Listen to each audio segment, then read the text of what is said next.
Hi students, welcome to BIMI Maths. இன்னைக்கு 10th standard Maths second chapter numbers and sequences exercise 2.4ல 5th sum பார்க்கலாம். Find A5 and A15 whose nth term is an equal to n square minus 1 by n plus 3. n is even, n belongs to capital N, natural number. இது n square by 2n plus 1, n is odd, n belongs to n. A8 A15 கேட்டிருக்கிறாங்க. இப்போ an வந்து given n square minus 1 by n plus 3, n is even, n belongs to n. இது n square by 2n plus 1, n is odd, n belongs to natural number கேட்டிருக்கிறாங்க. இப்போ A8 equal to n square minus 1 by இது வந்து even number, அதனால் நம்ம even நம்பருக்கு என்ன கொடுத்துருக்குறாங்க, n square minus 1 by n plus 3 கொடுத்துருக்குறாங்க. இப்போ இது தான் எடுத்துக்கணும், இதில் தான் வந்து என்னுக்கு பதிலாக 8ன்னு சப்ஸ்டியூட் பண்ணணும்.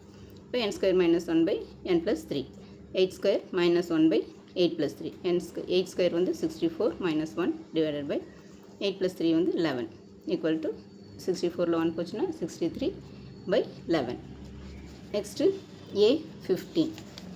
A15 வந்து n square by 2n plus 1, 15ங்கிறது ஆட் நம்பர். இங்கே ஆட் நம்பர் வந்து நம்மளுக்கு n square by 2n plus 1 கொடுத்துருக்குறாங்க.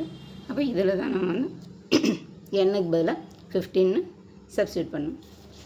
இப்போ n square by 2n plus 1, இது என்னுக்கு பதிலாக 15 square divide by 2 into 15 plus 1, 15 square வந்து 225, 2 இன்ட்டு 15 30 ப்ளஸ் 1 31, இப்போ 225 பை 31. இப்போ இது ரெண்டு தான் நம்மளுக்கு A8ம் A15. A8 வந்து 63 பை 11, A15 வந்து 225 பை 31. அவ்வளோதான் ஸ்டூடெண்ட்ஸ், இது ஒரு குட்டி சம் தான், ஈஸியான சம். இந்த வீடியோ பிடிச்சதுன்னா லைக் பண்ணுங்கள், ஷேர் பண்ணுங்கள், சப்ஸ்கிரைப் பண்ணுங்கள், பெல் ஐக்கான் கிளிக் பண்ணுங்கள். தேங்க்யூ ஸோ மச் ஃபார் வாட்சிங். டாட்டா, பை.